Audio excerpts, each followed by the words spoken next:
নমস্কাৰ বন্ধুসকল, আজি মাননীয় মুখ্যমন্ত্ৰী ডক্টৰ হিমন্ত বিশ্ব শৰ্মা কেইটামান গুৰুত্বপূৰ্ণ ঘোষণা কৰিছে আৰু তেখেতে টুইট যোগে জনাইছে যে মহিলাসকলৰ আত্মনিৰ্ভৰশীল কৰাৰ বাবে কেইটামান গুৰুত্বপূৰ্ণ আঁচনি গ্ৰহণ কৰিছে আৰু তেখেতে যি মিডিয়া চেণ্টাৰৰ পৰা যি লোক সেৱা ভৱন আছে তাৰ পৰা প্ৰেছ কনফাৰেন্স যোগে কেইটামান গুৰুত্বপূৰ্ণ ঘোষণা কৰিছে আৰু তেখেতে টুইট যোগে জনাইছে আৰু এই টুইট যোগে জনাইছে তাতে কি কি থাকিব আপোনালোকে ইয়াতে চাব পাৰিছে যে তেখেতে টুইট যোগে জনাইছিলে যে যি মহিলাসকলৰ ৰুৰেল যিখিনি মহিলা আছে গ্ৰাম অঞ্চলৰ মহিলাসকলৰ কাৰণে কেইটামান গুৰুত্বপূৰ্ণ ঘোষণা কৰিছে আৰু আপোনালোকে ইয়াতে চাব পাৰিছে যি স্কিম মুখ্যমন্ত্ৰী মহিলা উদ্যমিতা অভিযান বুলি লিখা আছে আৰু ইয়াতে 40 লাখ ফিমেলক যি সেলফ হেল্প গ্ৰুপ আছে আৰু এইটো মাইক্ৰ ৰুৰেল যি গ্ৰাম অঞ্চলৰ মহিলাসকলক 40 লাখ মহিলাসকলক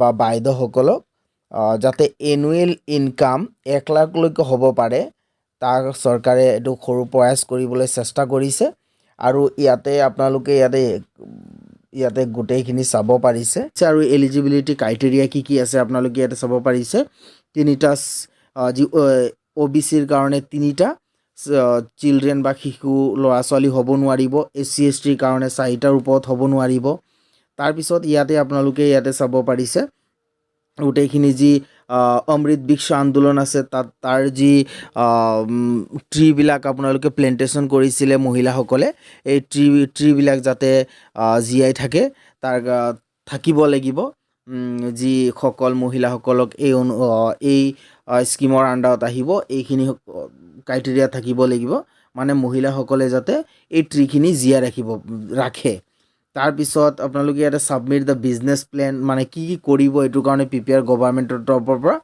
আৰু এইটো ফৰ্মটো পঞ্চায়ত অফিচত আপোনালোকে পাব ফ্ৰীত পাব টকা নালাগে আৰু ইয়াতে form to be collect a specific data only no' photo will be accepted photo specific data দিয়া হ'ব তাৰপিছত দিব লাগিব ছাবমিট টু সংকল্প পত্ৰ female child enrol in school সংকল্প পত্ৰ যদি ল'ৰা ছোৱালী যি ফিমেল আছে স্কুলত সংকল্প পত্ৰ দিব লাগিব স্কুলত যাতে এডমিট কৰাৰ কাৰণে তাৰপিছত restricting number of children as a specific above মানে এইখিনি ক্ৰাইটেৰিয়া থাকিব লাগিব এই স্কিমৰ আণ্ডাৰত বেনিফিট কি পাব 10,000 to every member on filling eligibility criteria 1 year এইখিনি ক্ৰাইটেৰিয়া যদি ফুলফিল কৰে তেনেহ'লে ফাৰ্ষ্ট ইয়াৰত কি 10,000 দিয়া হ'ব আৰু তাৰপিছত এইখিনি 2 years নেক্সট 2 yearsত ইয়াত 12,500 লৈ যাব তাৰপিছত বেংক নিড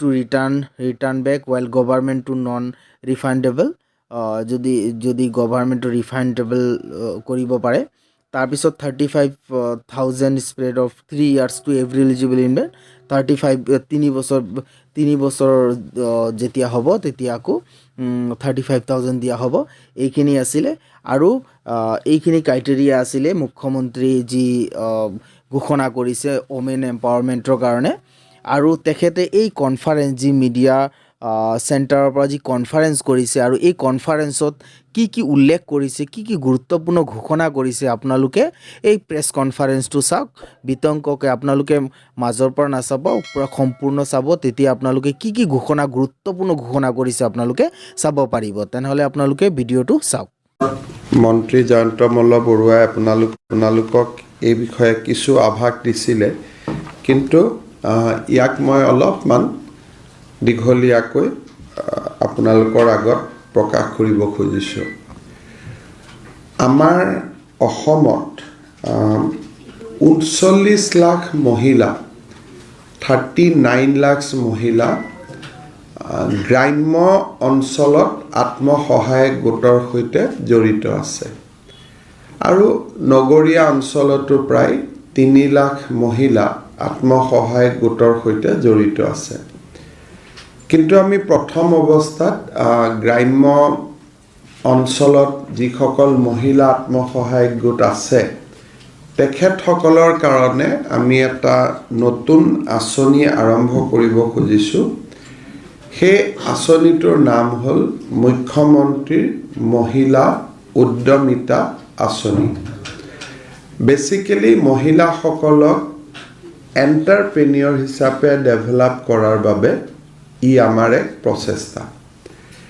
প্ৰধানমন্ত্ৰী নৰেন্দ্ৰ মোদী ডাঙৰীয়াই আমাক সকলোকে এটা কথা কৈছিলে যে আত্মসহায়ক গোটত থকা মহিলাসকলক লাখপতি বনাব লাগে। আৰু অসমত আমি এই কনচেপ্টটোকে লাখপতি বাইদেউ আমি নাম দিছিলোঁ।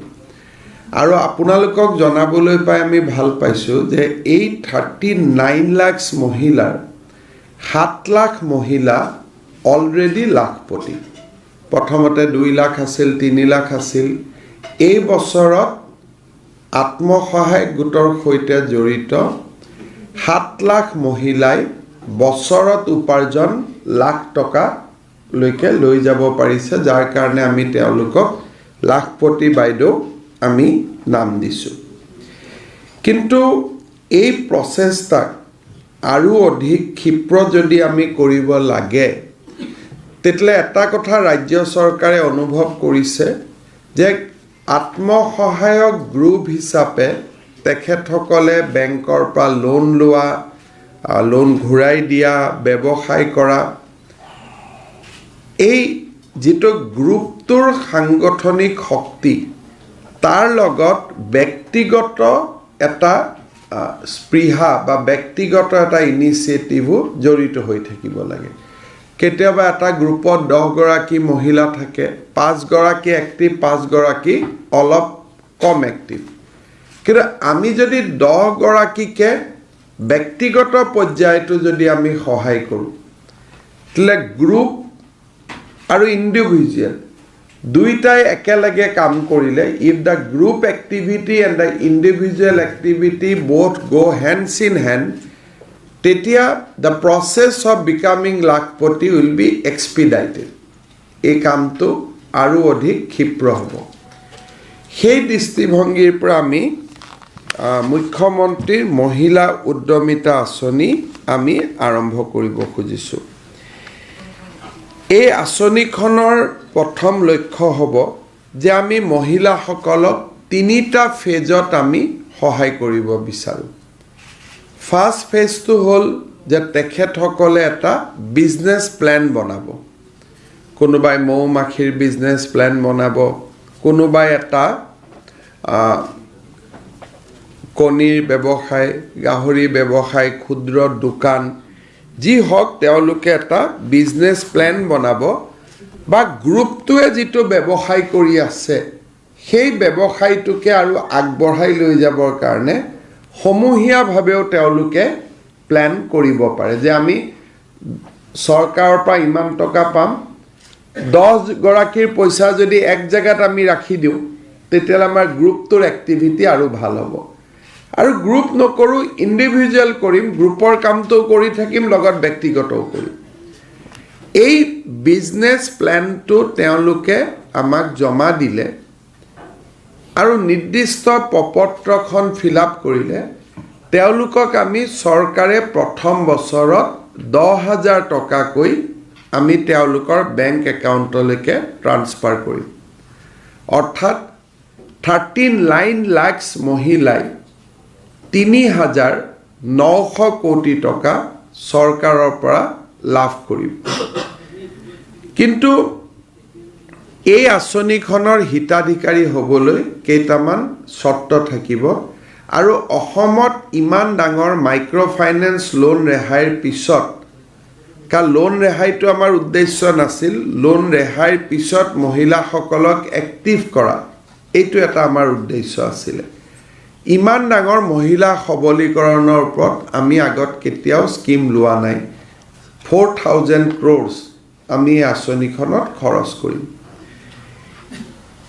ইয়াত এই আঁচনিখনত প্ৰথমবাৰৰ বাবে আমি আৰু এটা বস্তু কৰিব খুজিছোঁ যে এই মহিলাগৰাকীয়ে আচলতে ব্যৱসায় কৰিব সময় দিব পাৰিবনে নাই, তাকো আমি এছেছ কৰিব খুজিছোঁ, যাতে টকাটো আমাৰ অপব্যয় নহয়। সেইকাৰণে আমি সিদ্ধান্ত লৈছোঁ যে সাধাৰণ জাতিৰ মহিলাৰ বাবে আৰু OBC মহিলাৰ বাবে 3টাতকৈ বেছি সন্তান থাকিব নোৱাৰিব।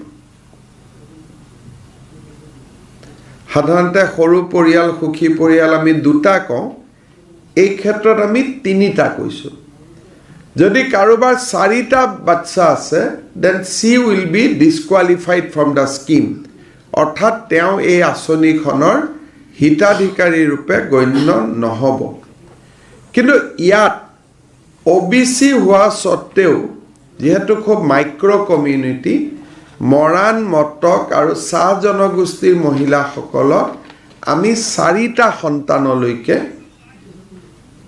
আমি ৰেহাই দিছোঁ বাকী OBC এণ্ড জেনেৰেল কাষ্ট তিনিটা মৰাণ মটক আৰু চাহ জনগোষ্ঠী চাৰিটা সন্তান থাকিলেও এই আঁচনিখনৰ হিতাধিকাৰী হ'ব পাৰিব অনুসূচিত জাতি আৰু অনুসূচিত জনজাতিৰ কাৰণে চাৰিটা সন্তান থাকিলেও এই আঁচনিখনৰ হিতাধিকাৰী ৰূপে তেওঁলোক নিৰ্বাচিত হ'ব এই আঁচনিখনক অৰ্থনীতিৰ লগতে সামাজিক ন্যায়ৰ এটা ৰূপ দিবৰ কাৰণে আমি এই আঁচনিখনৰ হিতাধিকাৰীসকলৰ পৰা দুটা আমি আণ্ডাৰটেকিং লওঁ যে এটা মোৰ ঘৰত যদি ছোৱালী সন্তান আছে তেওঁ স্কুলত এডমিশ্যন ল'ব লাগিব ছোৱালীজনীক ঘৰত বহুৱাই থ'লে নহ'ব দ্য ডটাৰ মাষ্ট গ' টু দ্য স্কুল সেই আমাক যদি 3 বছৰ হৈছে আমাক প্ৰতিশ্ৰুতি দিব লাগিব যে 6 বছৰ হ'লে যাব আৰু যদি 6 বছৰ হ'ল তেতিয়ালে আঁচনিখনৰ হিতাধিকাৰী হোৱাৰ আগতে বাচ্চাক এডমিশ্যন দিব লাগিব ওচৰৰ স্কুলত বা স্কুলতে হ'ব অংগনবাদী হওক স্কুলতে হওক তেওঁ ফৰ্মেল এডুকেশ্যনৰ লগত জড়িত হ'ব লাগিব আৰু কাৰোবাৰ যদি বাচ্চা এতিয়া 2টা আৰু 3টাই আছে তেওঁ আৰু 4টালৈ নাযাওঁ বুলি ক'ব লাগিব যদি অলৰেডি ক্ৰাইটেৰিয়া মোটামুটি আছেই যদি মই জেনেৰেল কাষ্টৰ মোৰ অলৰেডি 2টা বাচ্চা আছে এতিয়া 3টালৈকে আৰু মই নাযাওঁ বুলি ক'ব লাগিব কিন্তু 3টা থাকিলে আঁচনিখন পাব কিন্তু যদি অলৰেডি মোৰ 2টা হ'ল মই গৰ্ভৱতীও নহয় তেতিয়ালে আৰু 3টালৈকে যাব নালাগে এই এটা আমি পপুলেশ্যন নৰ্মছ এটা আমি প্ৰথম সোমোৱাইছোঁ আৰু আমি আণ্ডাৰটেকিং এটা ল'ব খুজিছোঁ যে ছোৱালীজনীক আমি স্কুলত দিম নিয়মতে ল'ৰাকো দিব লাগে স্কুলত কিন্তু আমি ছোৱালীজনীৰ কথাটো ইনচিষ্ট কৰিছোঁ কাৰণ আমি ধৰি লৈছোঁ যে ইউজুৱেলি ল'ৰাক স্কুলত দিয়ে এই দুটা হ'ল তেওঁলোকৰ মানদণ্ড তাৰ বাদে একো মানদণ্ড নালাগে এখন বিজনেছ প্লেন যিখন আমিয়ে বনাই দিম তেওঁলোকে খালি চুজ কৰিব আৰু পপুলেশ্যন নৰ্মছ এই দুটা ফুলফিল হোৱাৰ লগে লগে তেওঁলোকে প্ৰথম 10,000 টকা চৰকাৰৰ পৰা পাব দ্বিতীয় বছৰত আমি তেওঁলোকক বেংকৰ পৰা 12,500 টকা লোন লোৱাই দিম আৰু চৰকাৰে তেওঁলোকক 12,500 টকা আকৌ দিব তাহলে টোটাল 25,000 প্ৰথম বছৰ চৰকাৰে 10,000 দিব দ্বিতীয় বছৰ বেংকে 12,500 দিব আৰু চৰকাৰে 12,500 দিব বেংকৰটো ঘূৰাই দিব লাগিব চৰকাৰটো ঘূৰাই দিব নালাগে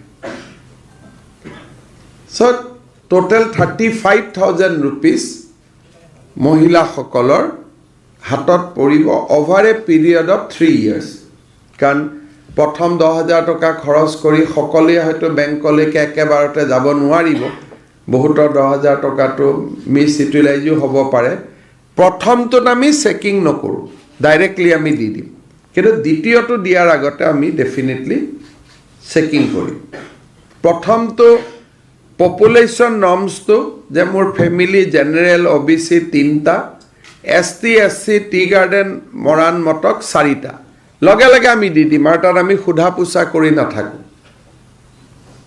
কিন্তু দ্বিতীয়বাৰ দিয়াৰ আগতে আমি সুধিম যে প্ৰথমবাৰৰ টকাটো ভাল কৰি খৰচ কৰিলে নে নাই সাধাৰণতে চৰকাৰৰ প্ৰপত্ৰসমূহ দিওঁতেও মানুহে 150-200 টকা লৈ লয় ইয়াৰ এখন প্ৰপত্ৰ হ'ব দুৰ্নীতি হয় প্ৰথম দিনা প্ৰপত্ৰ নিদিব সেইকাৰণে আমি এটা ডেট দিম, যেনেকৈ 18 তাৰিখে আমি উজনি অসমৰ প্ৰত্যেক পঞ্চায়তত ফৰ্মখন দিম। তাৰমানে 18 ল'ব লাগিব, 19ত আৰু নাপায়। ফিল আপ কৰাৰ কাৰণে আমি আৰু এমাহ সময় দিম, কিন্তু প্ৰপত্ৰখন যিটো ডেট আমি দিওঁ সেই ডেটটোতে কালেক্ট কৰিব লাগিব। আৰম্ভ নহয়, 18 ল'ব লাগিব প্ৰপত্ৰখন এদিনেই, কাৰণ গাঁৱতে দিম প্ৰপত্ৰখন, নিজৰ পঞ্চায়ততে দিম, 18ত দিম, 19ত নিদিওঁ। আৰু এতিয়া স্কিমটোতো আৰম্ভ হ'ব ফিল আপ কৰাৰ পিছত, তেওঁলোকে একমাহ ফিল আপ কৰিব, তাৰপিছত পৰীক্ষা কৰিব।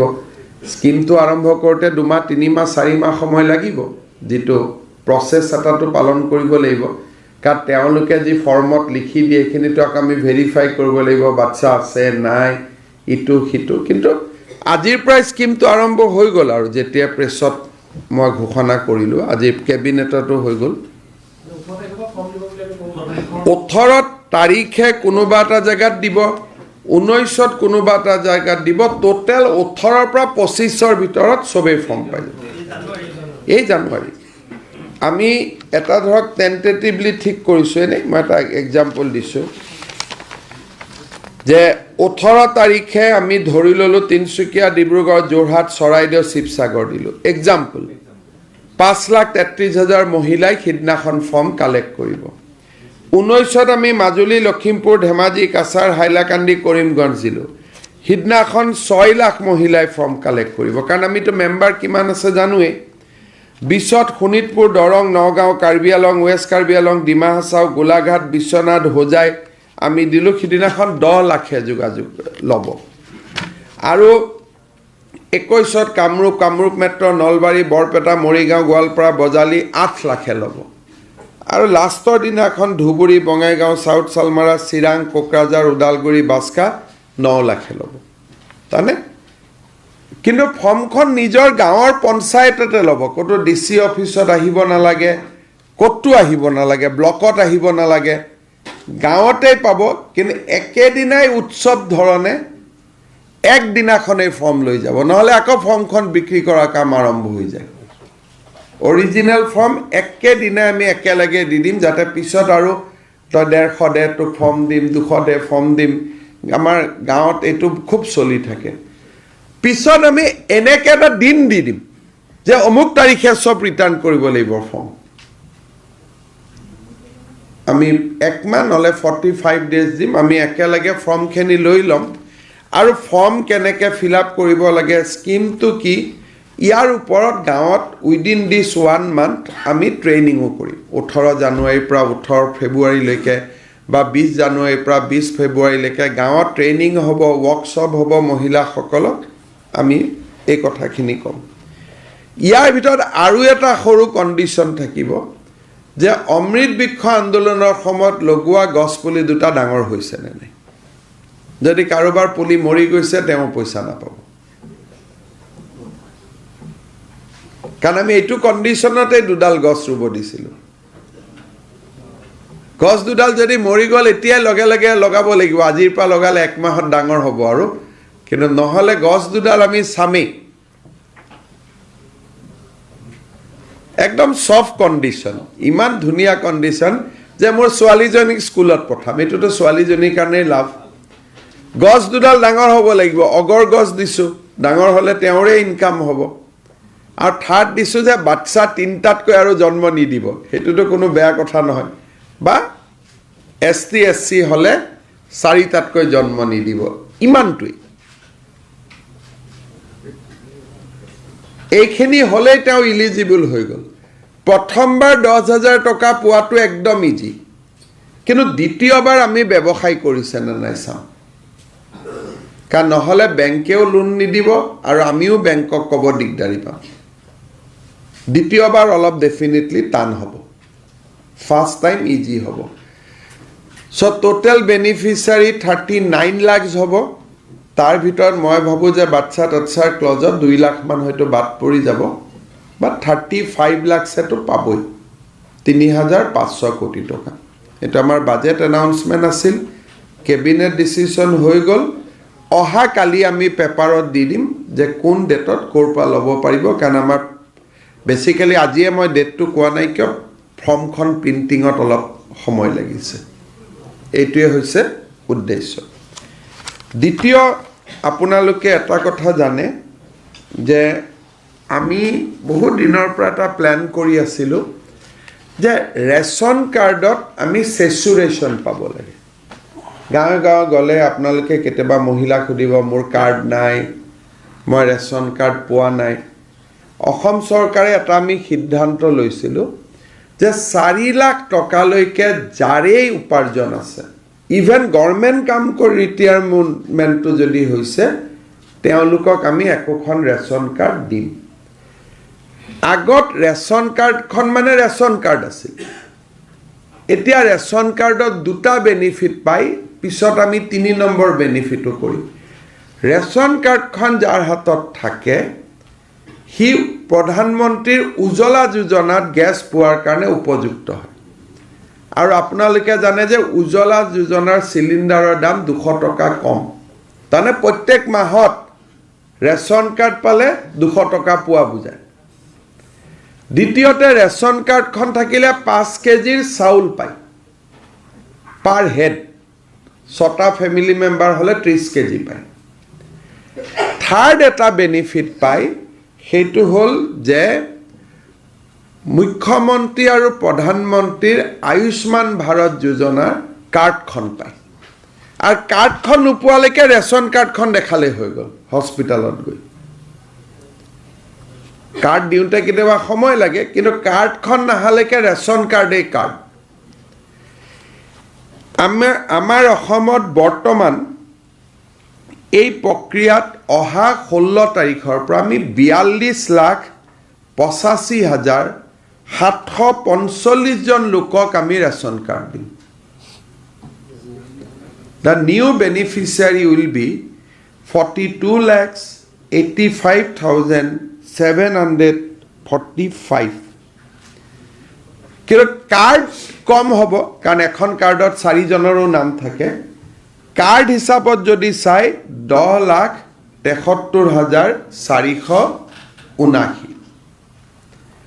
ব্যক্তি হিচাপত চালে 42,85,745। এই ডাটাটো এটা ভাল কথাও কয়। 10 লাখ ঘৰ, 40 লাখ মানুহ, তাৰমানে লাহে লাহে অসমত যে পপুলেশ্যনটো ষ্টেবিলাইজ হৈছে, ই এটা বহুত ডাঙৰ ইণ্ডিকেট কৰে। ইয়াত বহুত মুছলিম মানুহো আছে, চৰৰ মানুহো আছে। আগতে কি আছিল, 10 লাখ ঘৰ বুলি ক'লে পপুলেশ্যন 60 লাখ মান দেখুৱায়। এতিয়া 10 লাখ ঘৰত পপুলেশ্যন 40 লাখ দেখুৱাই আছে। তাৰমানে অসমখন যে আগবাঢ়িছে লাহে লাহে, ইও এটা ইণ্ডিকেট কৰে। এইটো এই বছৰৰ ডাটা। আমি 10 লাখ মানুহৰ নাম আনিলোঁ, মানে কাৰ কাৰ ৰেচন কাৰ্ড নাই, 10 লাখ ফেমিলিয়ে হাত দাঙিলে। 10 লাখ ফেমিলিত মই ভাবিছিলোঁ জনসংখ্যা 60 লাখ হ'ব, জনসংখ্যা হ'ল 42 লাখ, আৰু ফেমিলি কিমান, 10,73,000। তাৰমানে লাহে লাহে ক'ৰবাত নহয় ক'ৰবাত অলপ অসমখন ষ্টেবিলাইজ হ'ব আৰম্ভ কৰিছে। এইটো এটা অতিৰিক্ত ডাটা। ইয়াৰ ভিতৰত আমি প্ৰত্যেক সমষ্টিতে এই কাৰ্ডবিলাক আমাৰ মন্ত্ৰীসকলে গৈ নিজে হাতে হাতে তুলি দিব, নহ'লে আকৌ তাতে 150-200 টকা লোৱাৰ এটা ব্যৱস্থা আছে আমাৰ মানুহে দুৰ্ভাগ্যজনকভাৱে। তো 16 তাৰিখৰ পৰা এই আঁচনিৰ কাম আমি আৰম্ভ কৰিম। 16 জানুৱাৰী, 3 দিন পিছতে, বিহুৰ পিছদিনা। আৰু মই জালুকবাৰী সমষ্টিত ইয়াক আৰম্ভণি কৰিম। ৰঞ্জিত দাস ডাঙৰীয়াই সিদিনাখনে বজালি আৰু মন্দিয়াত যাব, অতুল বৰাই বোকাখাটত যাব, UG ব্ৰহ্মই বাক্সাত থাকিব, চন্দ্ৰমোহন পাটোৱাৰী টিহুত যাব, পৰিমল শুক্লবৈদ্য ঢলাইত থাকিব, কেশৱ মহন্ত কলিয়াবৰ, ৰণোজ পেগু ধেমাজি চিচি বৰগাঁও তেওঁ আগবেলা পিছবেলা কৰিব, অশোক সিংহাল মঙলদৈ, যোগেন মহান মাহমৰা, সঞ্জয় কিষাণ আগবেলা পিছবেলা কৰিব তিনিচুকীয়া আৰু মাকুম, অজন্তা নেওগে আগবেলা পিছবেলা কৰিব সৰুপথাৰ আৰু গোলাঘাট,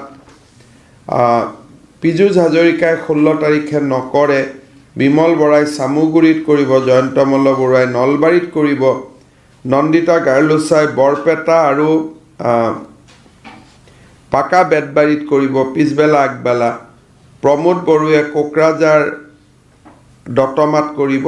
এই ধৰণে আমাৰ গোটেই অসমত 16ৰ পৰা এই কাৰ্ডখিনি দিয়া আমি আৰম্ভ কৰিম, 25 তাৰিখে আমি শেষ কৰি দিম। আৰু মন্ত্ৰীয়ে নিজে গৈ হাতে হাতে কাৰ্ডখিনি দি দিব, যাতে মাজত কোনো মধ্যভোগী সোমাব নোৱাৰে। আৰু 25ৰ পৰা 30 মাহত 30 তাৰিখৰ ভিতৰত তেওঁলোকে এইবাৰৰ চাউলটো লৈ ল'ব পাৰিব। চাউল অলৰেডি আমি দোকানত মজুত কৰি পেলাইছোঁ, চাউল ৰেডি হৈ আছে, তেওঁলোকে গৈ চাউলটো ল'ব পাৰিব। আৰু কাৰ্ডখন পোৱাৰ দিনাখনৰ পৰাই মেডিকেলত কিবা গ'লে 5 লাখ টকাৰ কাম আৰম্ভ হৈ যাব। মেডিকেলৰ আয়ুষ্মানৰ কাৰ্ডখন পাওক নাপাওক কম্পিউটাৰ নামটো উঠি যাব, গতিকে এইখন কাৰ্ড দেখুৱালে হ'ব। আৰু উজ্জ্বলাৰ কাৰণেও আমি DC সকলৰ জৰিয়তে তেওঁলোকৰ ওচৰত আমি ফৰ্ম পঠিয়াম।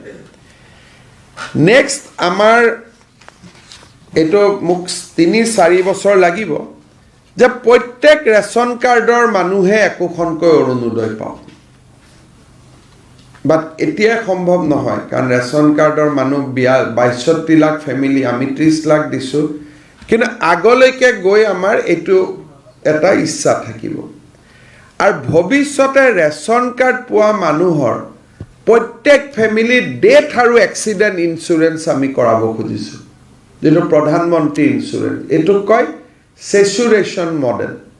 ইয়াৰ ওপৰত এইবাৰ বাজেটৰ সময়ত আমি বিশেষকৈ আলোচনা কৰিম, how we can bring saturation in regard to PM Garib Kalyan, in regard to Ayushman Bharat, in regards to PM insurance scheme, and in regard to Arunodoi. আৰু পাৰিলে কৃষক সন্মানো, যদি মানুহকেইজন কৃষক হয়। So Assam will work for a big saturation model in 2024-25, which will dwell in our next budget. আমি এটা গৰীব কল্যাণৰ দিশত এটা ডাঙৰ পদক্ষেপ ল'ব খুজিছোঁ। চ' আজি মই আপোনালোকক এই দুটা আঁচনিৰ বিষয়ে ক'বৰ কাৰণে মাতিছিলোঁ।